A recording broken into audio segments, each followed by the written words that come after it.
36 வருட அனுபவம், 23 கிளைகள் கொண்ட சுற்றுலா நிறுவனம் ஸ்ரீ முருகன் டிராவல் ஏஜென்சி. தொடர்புக்கு srimurugantravel.com.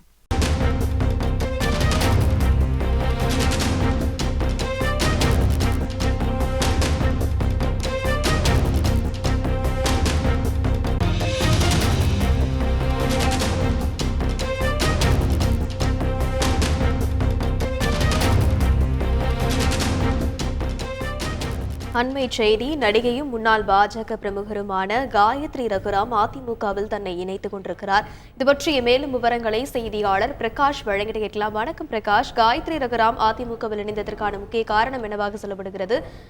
தொண்டர்கள் மத்தியில் எப்படி பார்க்கப்படுகிறது? பாஜக பிரமுகருமான காயத்ரி ரகுராம் இன்று தன்னை அதிமுகவில் இணைத்துக் கொண்டிருக்கிறார். சென்னை பசுமை வழிச்சாலையில் உள்ள எடப்பாடி பழனிசாமி அவருடைய இல்லத்துல இந்த இணைப்பு நிகழ்ச்சியானது நடைபெற்றது. எடப்பாடி பழனிசாமி முன்னிலையில அவர் தன்னை அதிமுகவில் இணைத்துக் கொண்டிருக்கிறார். இந்த புகைப்படமும் அதிகாரப்பூர்வமாக வெளியிடப்பட்டு இருக்கிறது.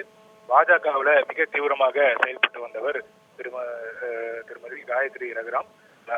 தமிழக பாஜகவினுடைய வெளிநாடு மற்றும் அண்டை மாநில தமிழ் வளர்ச்சி பிரிவின் மாநில தலைவராக பொறுப்பு வகித்து வந்திருந்தார்.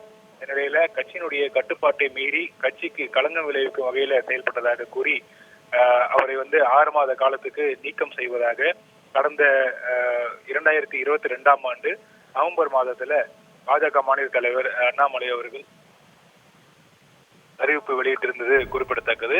இந்த நிலையில கடந்த ஜனவரி மாதம் அவர் பாஜகவிலிருந்து விலகுவதாக அறிவித்திருந்தார். இந்த நிலையில் இன்றைய தினம் அதிமுகவில் தன்னை இணைத்துக் கொண்டிருக்கிறார். விவரங்களுக்கு நன்றி பிரகாஷ். 36 வருட அனுபவம், 23 கிளைகள் கொண்ட சுற்றுலா நிறுவனம் ஸ்ரீ முருகன் டிராவல் ஏஜென்சி. தொடர்புக்கு srimurugantravel.com.